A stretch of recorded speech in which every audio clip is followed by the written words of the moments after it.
Assalamualaikum warahmatullahi wabarakatuh. Qala al-muallifu rahimahullahu ta'ala wasyatmu wassabbu wal-la'nu wal-istihza'u bil muslimi wa kullu kalamin mu'dhin lahu.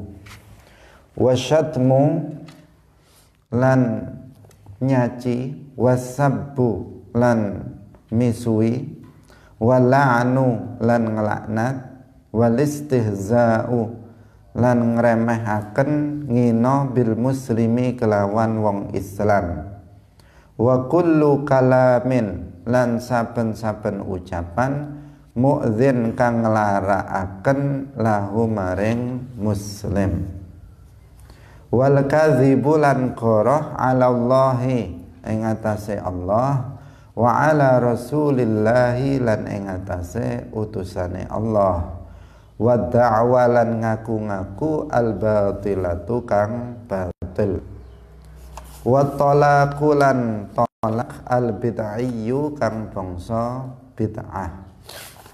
Kaum muslimin rahimakumullah, di antara dosa lisan adalah syatam wasab, yaitu mencaci maki seorang muslim. Mencaci seorang muslim artinya dia memakinya, mengolok-olok seorang muslim secara zalim. Nah, mencaci artinya mensifati seorang muslim dengan sifat yang kurang, dengan sifat yang buruk, dengan sifat yang tidak layak bagi orang tersebut. Itu namanya mencaci makinya. Misalnya seseorang menyebut orang lain dengan panggilan-panggilan yang buruk. Misalnya seseorang memanggil temannya dengan panggilan binatang misalnya, dengan menyebut nama-nama binatang di kebun binatang, dialamatkan kepada seorang muslim. Ini namanya mencela, namanya mencaci seorang muslim. Atau dengan sifat-sifat yang tercela, sifat-sifat yang tercela yang tidak baik apabila itu dinisbatkan kepada seseorang, kepada seorang muslim. Nah, mencaci maki seorang muslim ini hukumnya juga dosa besar. Nah, jadi bukan sekedar dosa kecil, tetapi tergolong sebagai dosa besar.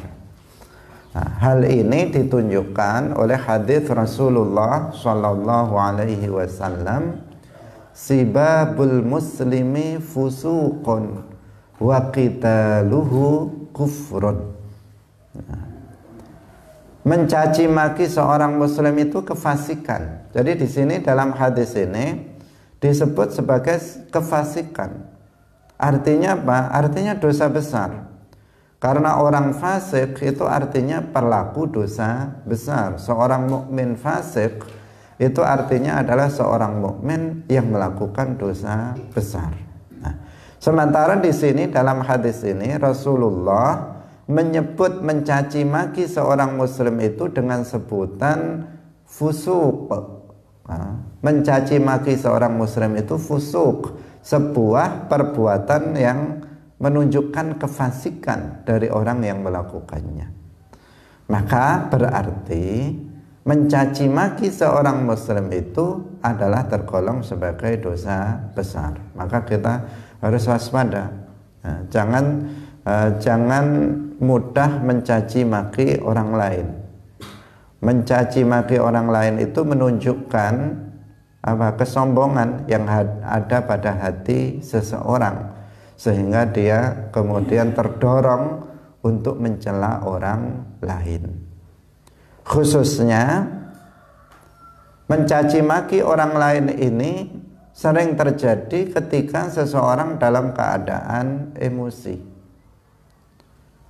Karena ketika seseorang dalam kondisi emosi, maka akalnya ini tidak bisa terkontrol, tidak bisa mengontrol apa yang dia ucapkan. Jadi akalnya tidak bisa mengontrol apa yang dia ucapkan, apa yang dia perbuat, sehingga cenderung orang yang emosi marah kepada orang lain, siapapun itu, maka pasti akan dicaci,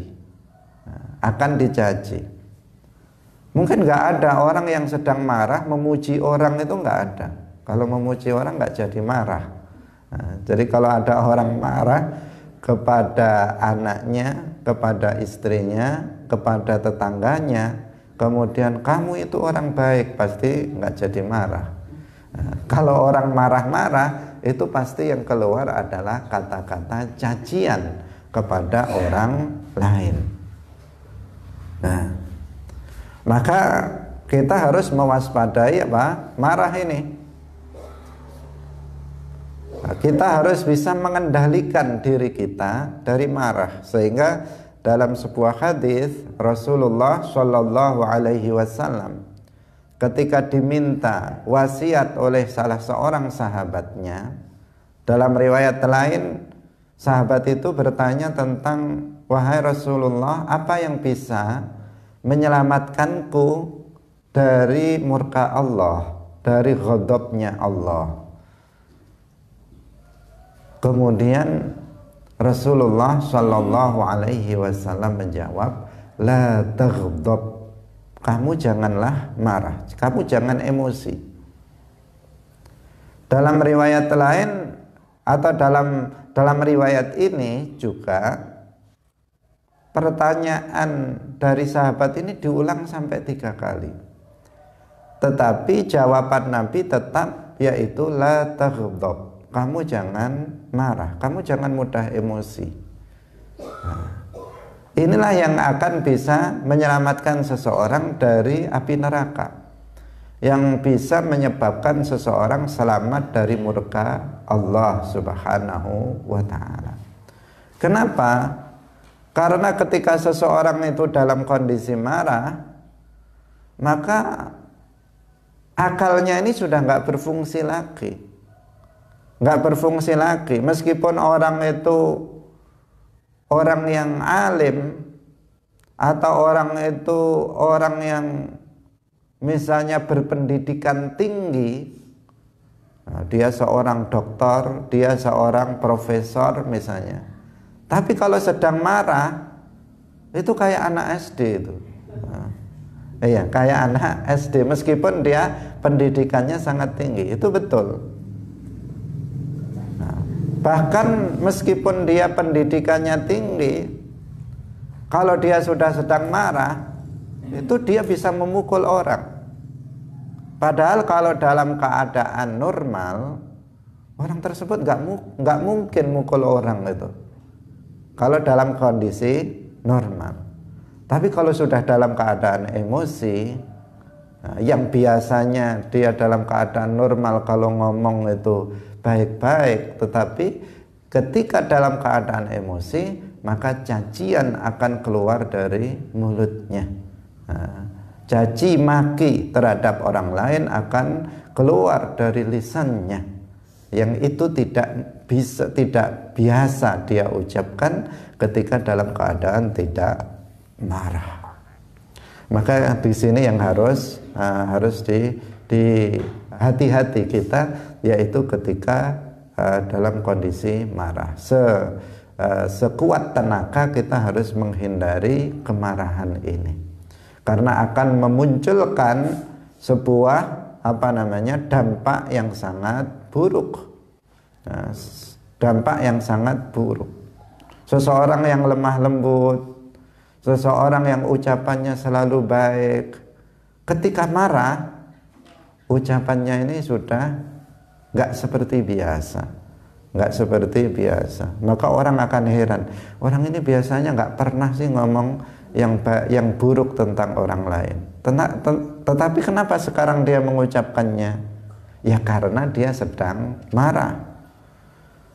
Maka berarti langkah untuk menghindari agar kita tidak mencaci maki orang lain, maka kita harus menghindari marah. Lah marah ini muncul akibat dari apa?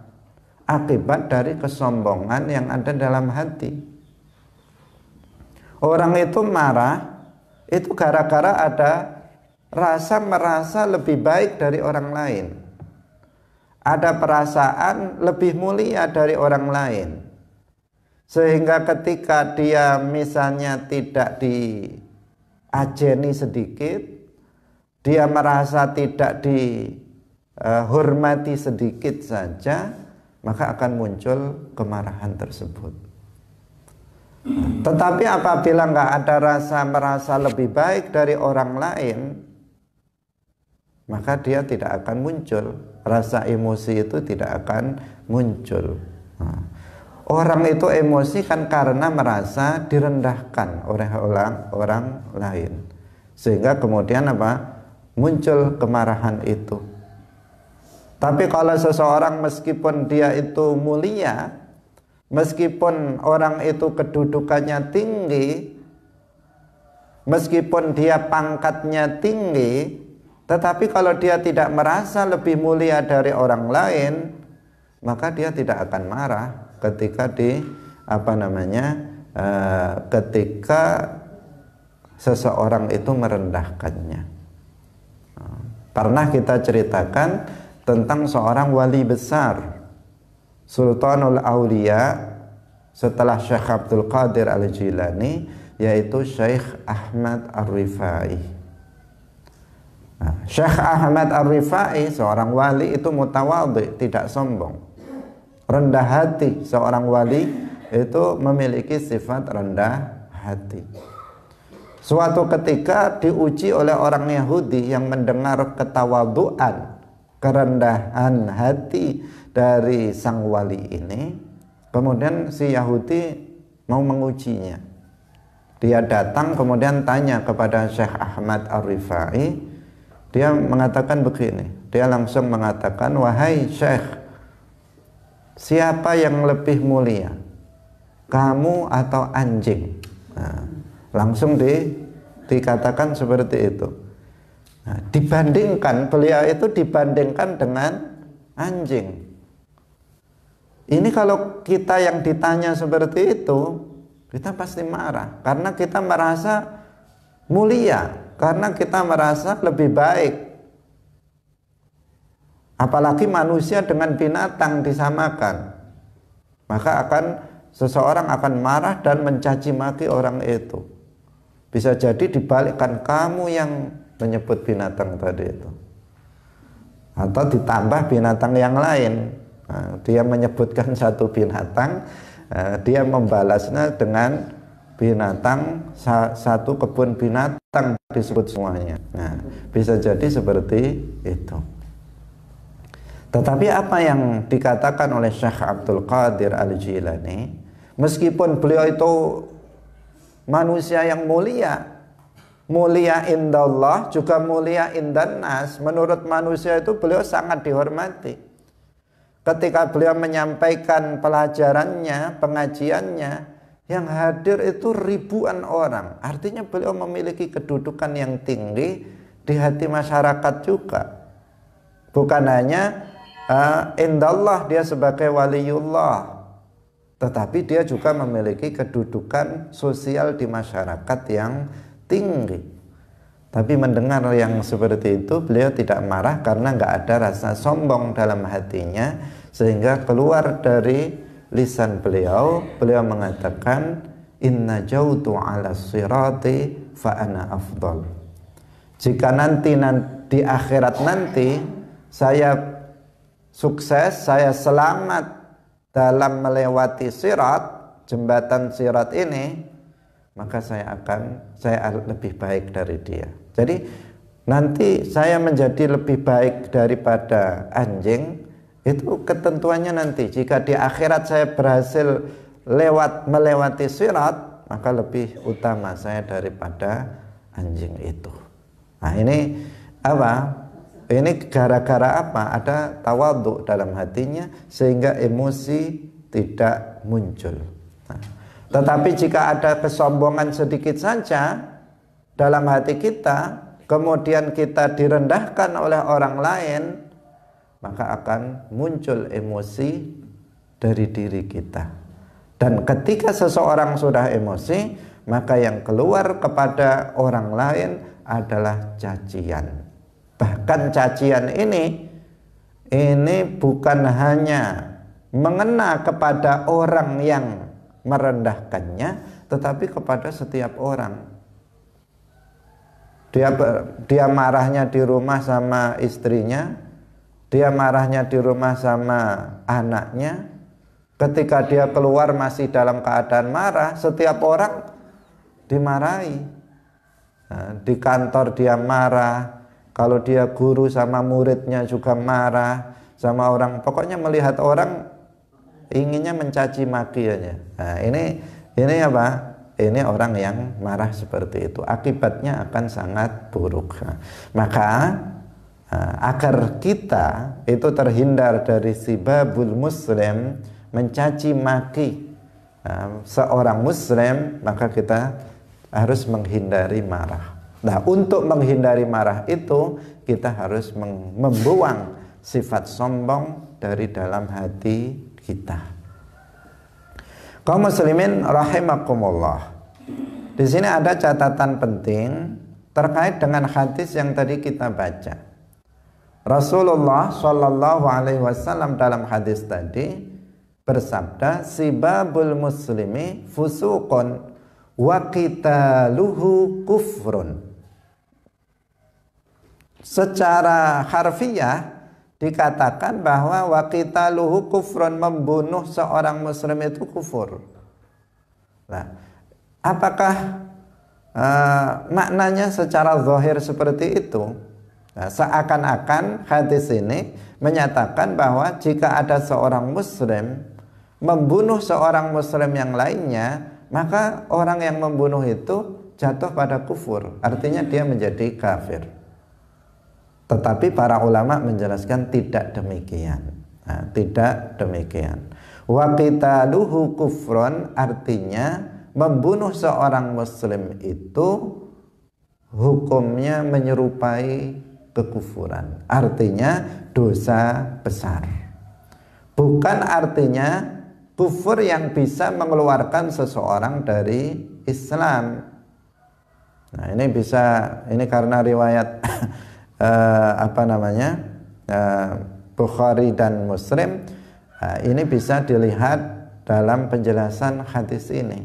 Misalnya dalam syarah Sahih Muslim karya Al-Imam An-Nawawi, penjelasan seperti ini disebutkan. Kenapa? Karena ayat-ayat Al-Quran dan hadis-hadis Rasulullah, ayat dengan hadis ini tidak saling bertentangan. Dalam ayat Al-Quran itu disebut bahwa orang yang membunuh seorang muslim itu tidak dikatakan kufur, tetapi tetap disebut sebagai seorang mukmin. Dalam Al-Quran surat Al-Hujurat ayat 9 itu disebutkan, wa in ta'ifatani minal mu'minina qatatalu fa aslihu bainahuma. Apabila dua kelompok dari orang mukmin itu mereka berbunuhan. Nah, di sini tetap disebut apa? Minal mu'minin. Mereka adalah golongan orang mukmin yang mereka saling membunuh satu dengan yang lain. Tetapi tetap disebut dalam ayat ini mereka adalah orang-orang mukmin. Fa aslihu bainahuma, maka damaikanlah di antara mereka. Nah, artinya apa? Ayat ini menunjukkan bahwa meskipun seorang muslim itu membunuh muslim yang lainnya, dia tetap disebut sebagai seorang mukmin. Sementara dalam hadis ini zahirnya seakan-akan membunuh itu kufur, yang menjadikan orang yang melakukannya menjadi kafir. Nah, zahirnya seakan-akan bertentangan. Maka di sini kita harus merujuk pada penjelasan para ulama, karena ayat Al-Quran tidak bertentangan dengan hadis, hadis tidak bertentangan dengan ayat Al-Quran. Maka ternyata para ulama menjelaskan wa qitaluhu kufron, artinya membunuh seorang muslim itu dosanya menyerupai kekufuran dalam hal besarnya, sehingga membunuh seorang muslim ini tergolong sebagai dosa yang sangat besar. Bahkan membunuh seorang muslim ini adalah dosa tertinggi, dosa terbesar setelah kufur. Jadi dosa yang paling besar adalah kufur, baik kufur yang mengandung kesyirikan atau kufur yang tidak mengandung kesyirikan. Ini dosa terbesar karena Allah tidak akan mengampuni pelakunya manakala dia mati dalam keadaan tersebut, tidak akan diampuni oleh Allah. Nah, dosa tertinggi, terbesar setelah kufur adalah qatlul muslim bi ghairi haq, membunuh seorang muslim tanpa hak. Ini rankingnya ranking tertinggi. Nah, sehingga dalam hadis ini diserupakan dengan kufur karena apa? Sudah dekat besarnya dosa tersebut, sudah dekat kepada besarnya dosa kufur. Nah, karena bagaimana seorang muslim membunuh seorang muslim yang lainnya? Nah, maka ini sesuatu yang sangat buruk dan termasuk dosa besar. Kaum muslimin yang dirahmati oleh Allah Subhanahu wa ta'ala, mencaci maki seorang muslim itu dosa besar, membunuh seorang muslim itu dosa yang lebih besar, bahkan dosa yang merupakan ranking pertama tingginya, besarnya setelah kufur kepada Allah Subhanahu wa ta'ala. Yang selanjutnya, dosa lisan berikutnya adalah melaknat seorang muslim. Melaknat seorang muslim ini hukumnya juga dosa besar. Dalam hadis yang menunjukkan bahwa dia termasuk dosa besar, dalam hadis disebutkan wala'nul muslimi kaqatlihi. Nah, melaknat seorang muslim itu seperti membunuhnya. Melaknat itu bagaimana? Melaknat itu artinya mendoakan keburukan untuk seorang muslim, mendoakan seorang muslim agar dijauhkan dari rahmat Allah Subhanahu wa ta'ala. Itu namanya melaknat. Jadi melaknat itu apa? Mendoakan yang buruk terhadap seorang muslim.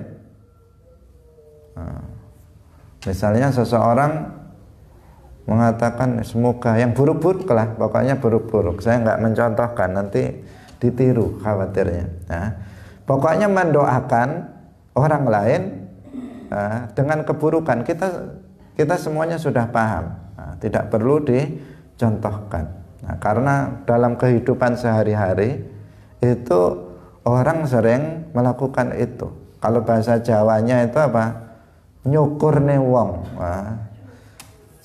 Suka nyukurne wong, bukan bersyukur, tetapi nyukurkan orang itu mendoakan orang lain dalam keburukan, tidak dijauhkan, atau mendoakannya agar dia dijauhkan dari kebaikan-kebaikan.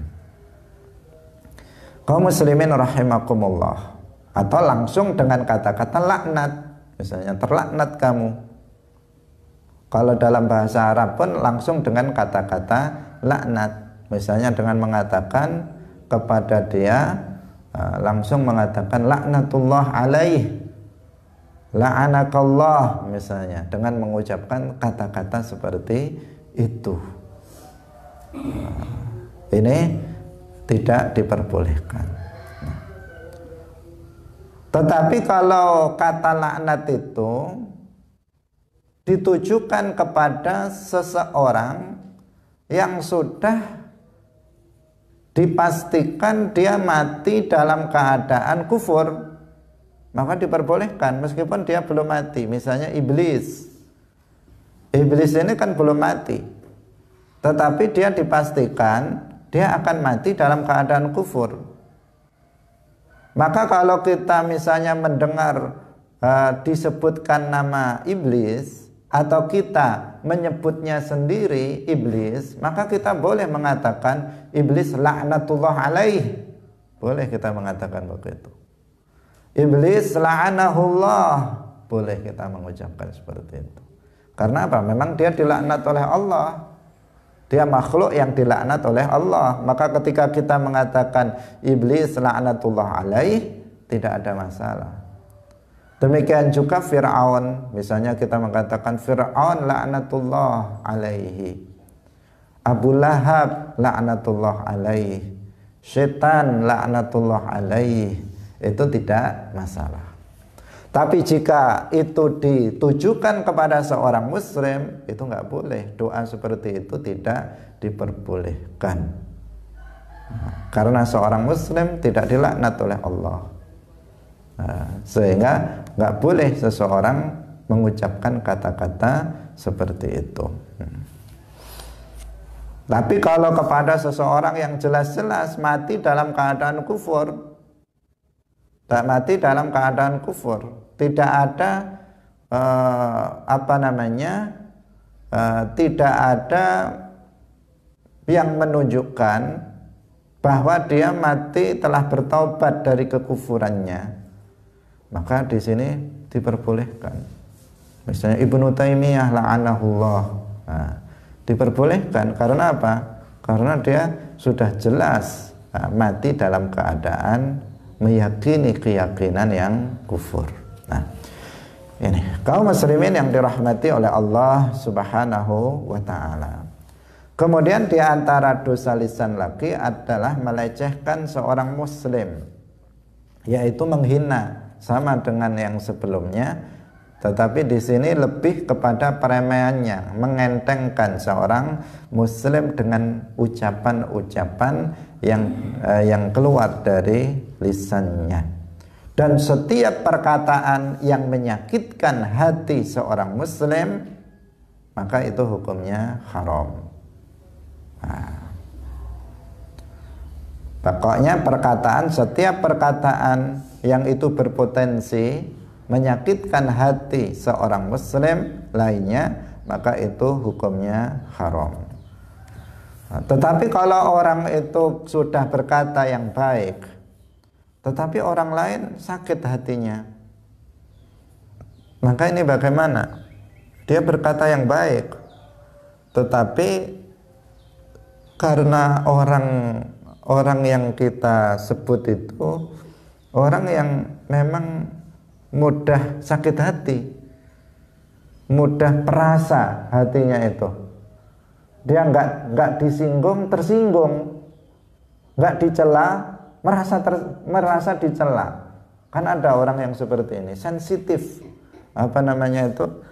dia mudah sekali sensitif, suudzon kepada orang lain, sehingga orang ngomong apa saja dia sakit hati. Ini kasihan orang yang seperti ini. Kenapa? Ya hatinya nggak pernah tenang karena merasa dihina oleh orang saja. Ini ya tidak kena pada dosa. Kenapa? Karena dia sudah berkata yang baik dan dia sudah menjaga etika, tetapi dia sendiri saja yang kemudian sakit hatinya meskipun kata-kata itu tidak menyakitkan. Jadi yang dosa di sini apabila seseorang itu mengeluarkan kata-kata yang secara umum itu bisa menyakitkan hati orang lain. Karena itu kalau ngomong harus dipikir dulu. Kalau kita ngomong dengan teman kita harus dipikir dulu. Kira-kira ucapan saya ini menyakitkan hati orang lain apa enggak? Kalau saya ngomong ini nanti, orang yang saya ajak ngomong ini sakit enggak hatinya? Dipikir dulu. Kalau kita kemudian, oh ini nanti sakit hatinya, jangan diucapkan. Oh ini tidak menyakitkan, silahkan diucapkan. Karena di sini kita juga harus melihat pada kondisi psikologi orang tersebut. Kalau dalam keadaan orang itu sedang senang, terkadang kita mengucapkan agak menyakitkan, orang itu juga nggak marah, dia nggak tersakiti hatinya.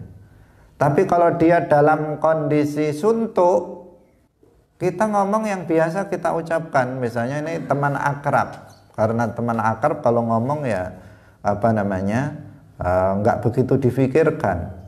Tapi suatu ketika teman kita akrab itu sedang suntuk pikirannya, kemudian kita mengucapkan yang biasa kita ucapkan terhadap dia, kemudian dengan sebab itu dia menjadi sakit hatinya, padahal biasanya enggak.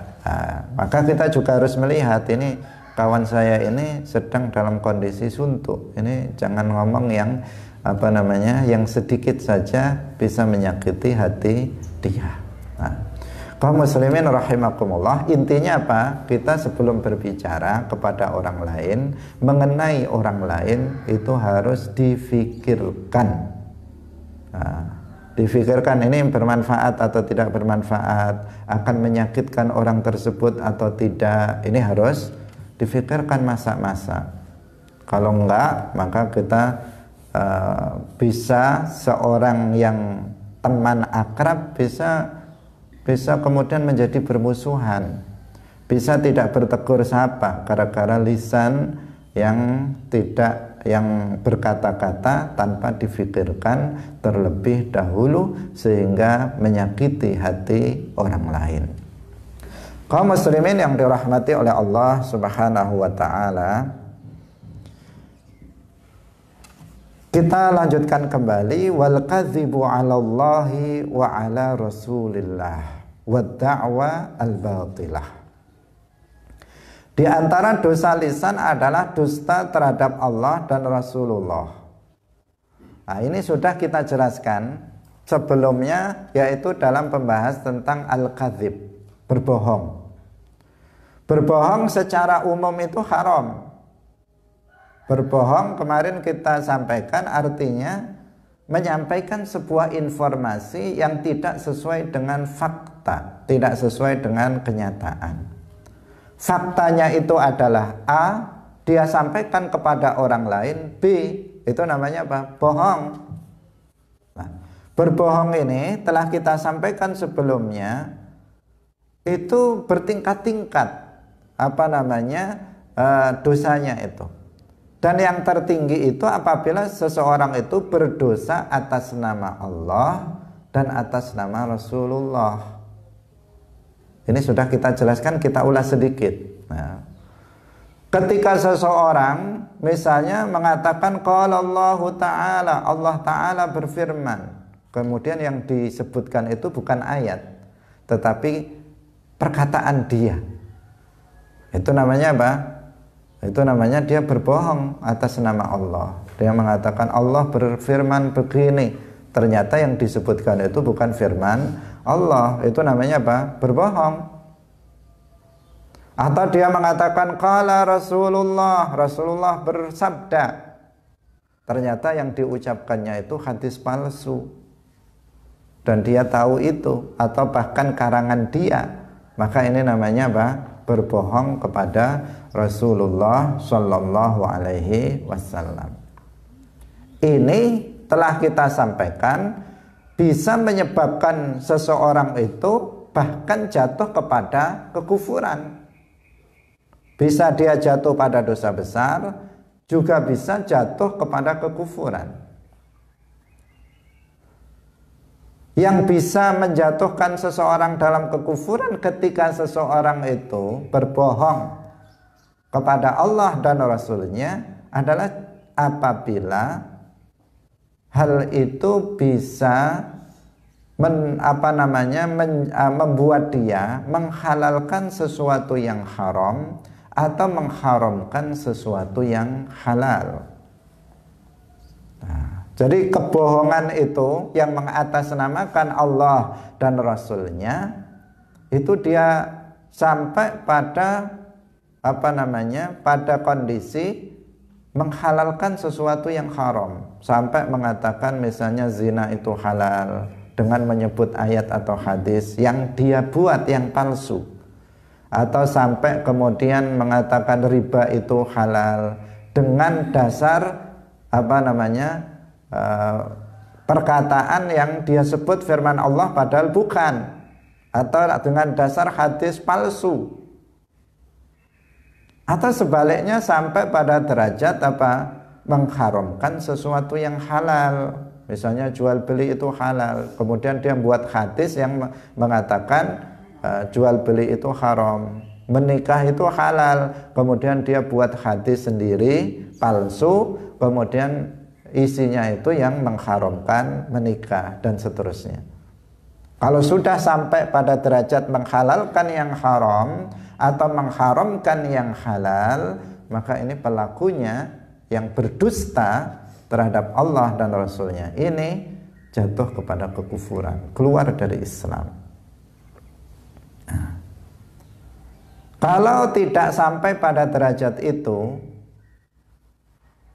tetapi untuk mendorong seseorang melakukan amal kebaikan, amal ketaatan, maka ini dosa besar, dosa besar.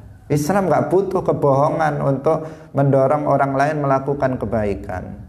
Sudah cukup ayat-ayat Al-Quran, sudah cukup hadis-hadis yang sabit dari Rasulullah Shallallahu Alaihi Wasallam untuk mendorong seseorang melakukan kebaikan-kebaikan. Tidak butuh kepada kebohongan untuk seseorang melakukan kebaikan, ketaatan kepada Allah Subhanahu wa Ta'ala. Nah,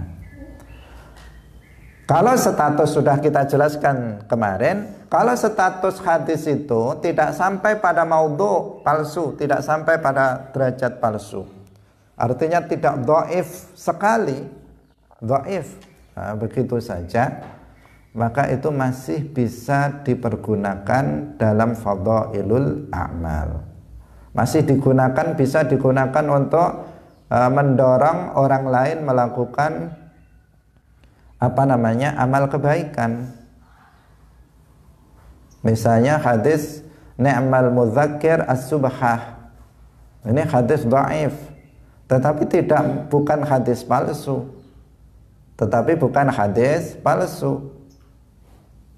Hadis dhaif betul, yaitu sebaik-baik perkara yang bisa mengingatkan seseorang untuk berzikir itu adalah subhah, tasbih. Nah, hadis ini hadis dhaif, bukan hadis palsu. Tetapi karena ini bukan hadis palsu, maka boleh diamalkan, boleh kita menyebutkannya agar orang itu rajin berzikir, maka dianjurkan dia untuk punya tasbih. Nah, meskipun kita kalau berzikir dengan tangan begini, ini lebih baik. Tetapi kalau orang nggak memegang tasbih, ini lupa untuk berzikir. Kalau dia megang di tangannya, dia selalu ingat untuk berzikir. Karena hadis menyatakan itu ni'mal mudzakir as-subhah. Agar kita ingat untuk berzikir, maka kita hendaknya memiliki tasbih itu. Hadisnya apa? Hadis dhaif, tetapi ini boleh diamalkan dalam fadhailul a'mal, karena memang hadis dhaif boleh digunakan sebagai dalam fadhailul a'mal. Tapi kalau hadis itu palsu, hadis itu maudhu, tidak sabit, tidak ada asalnya dari Rasulullah Shallallahu Alaihi Wasallam, maka hadis seperti ini tidak boleh diamalkan meskipun dalam fadhailul a'mal. Tidak boleh digunakan sebagai bahan ceramah kalau hadis itu hadis palsu, sebagaimana telah kita jelaskan sebelumnya.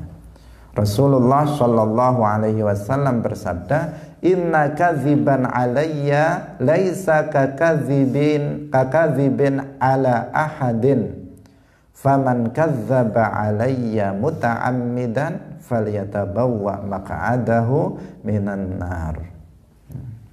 Sesungguhnya berdusta atas namaku itu tidak sama dengan berdusta atas nama seseorang. Kalau seseorang itu berdusta atas nama seseorang, misalnya si Zaid berkata begini, padahal dia nggak berkata begitu, itu juga bohong, dosa juga itu.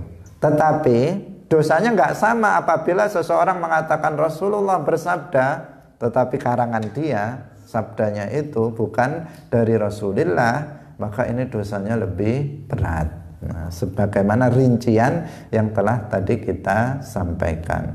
Rasulullah mengancam, faman kadzdzaba alayya muta'ammidan, barang siapa yang secara sengaja berdusta atas namaku, falyatabawwa maq'adahu minan nar, maka silahkan dia untuk menempati tempat duduknya di neraka. Artinya dia akan masuk ke dalam neraka, diancam oleh Allah, oleh Rasulullah, dia akan masuk ke dalam neraka jika dia melakukan dusta atas nama Rasulullah Shallallahu Alaihi Wasallam.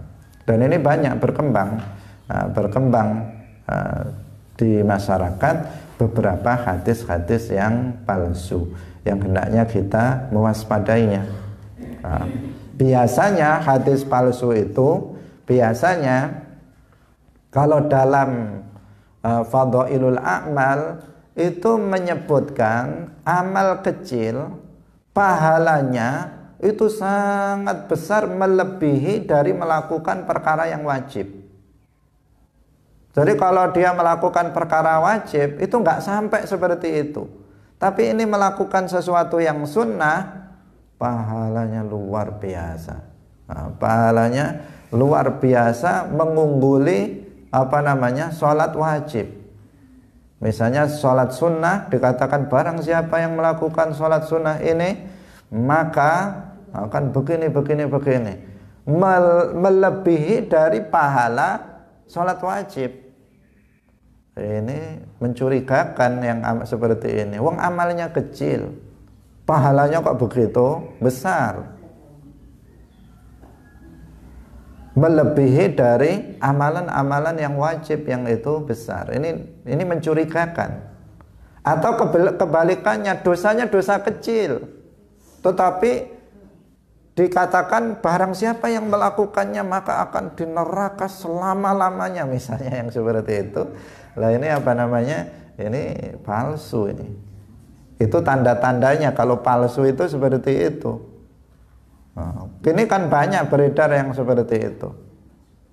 Sehingga terkadang seseorang itu berani meninggalkan yang wajib, memilih melakukan perkara yang sunnah. Karena apa? Diiming-imingi pahala yang begitu besar, melebihi dari pahala melakukan yang wajib. Ini nggak mungkin yang seperti itu. Karena apa? Melakukan perbuatan yang sunnah sebanyak apapun itu pahalanya tidak akan bisa melampaui melakukan perbuatan yang wajib. Seseorang misalnya sholat tahajud 1000 rakaat, itu pahalanya nggak akan bisa mengungguli sholat subuh 2 rakaat, nggak akan bisa. Tidak akan bisa. Kenapa? Karena sholat subuh itu hukumnya wajib, sementara sholat tahajud hukumnya sunnah.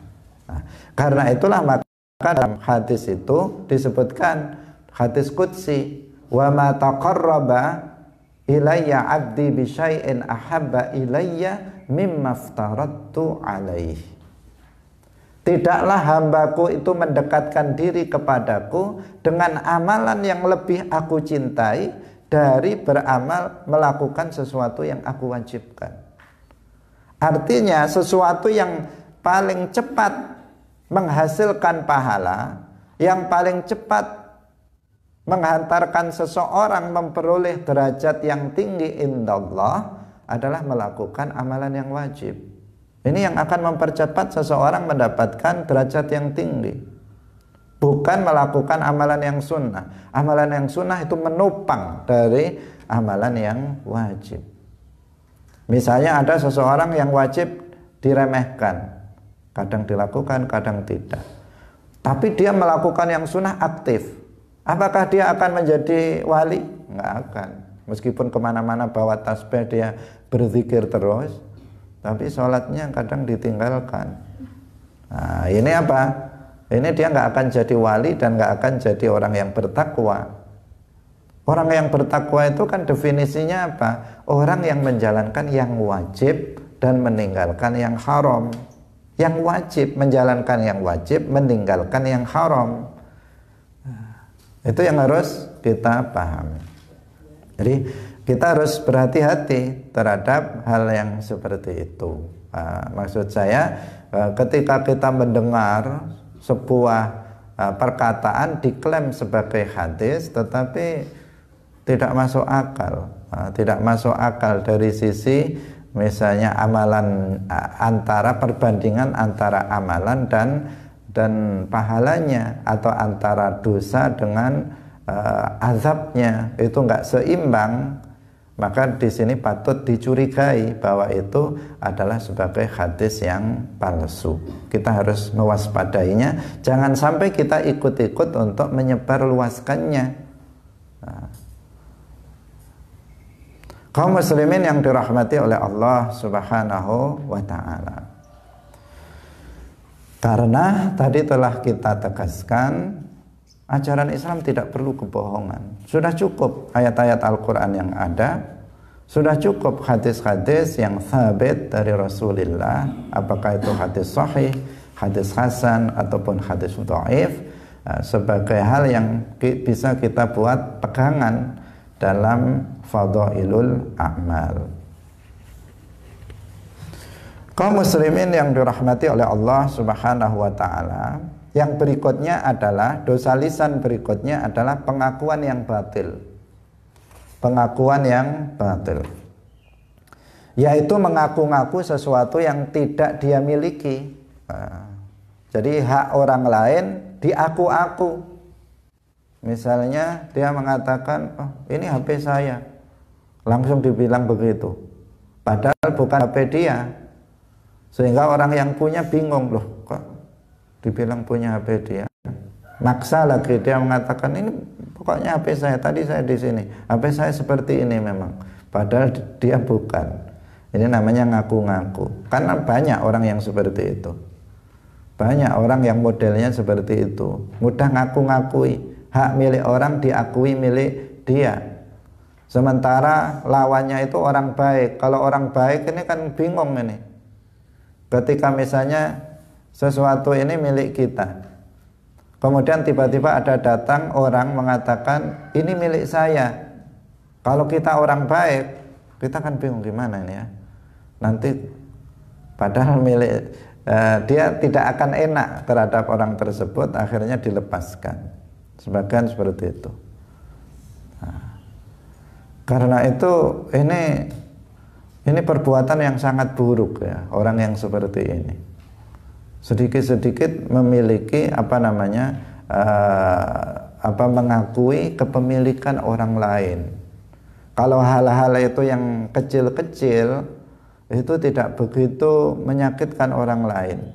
Tetapi terkadang sesuatu yang harganya besar, yang tinggi, diaku-aku oleh dia. Terkadang tanah diaku-aku oleh seseorang. Ini banyak di mana itu, di luar Jawa itu, karena tanahnya itu banyak yang belum bersertifikat. Kemudian orang nggak tahu menau, dia bukan orang yang buka tanah itu, tiba-tiba dia datang mengatakan ini tanah saya. Ini kan bingung orang yang buka ini, karena sama-sama nggak punya bukti itu tanah siapa. Nah, ini sesuatu yang tidak diperbolehkan. Ngaku-ngaku itu tidak diperbolehkan.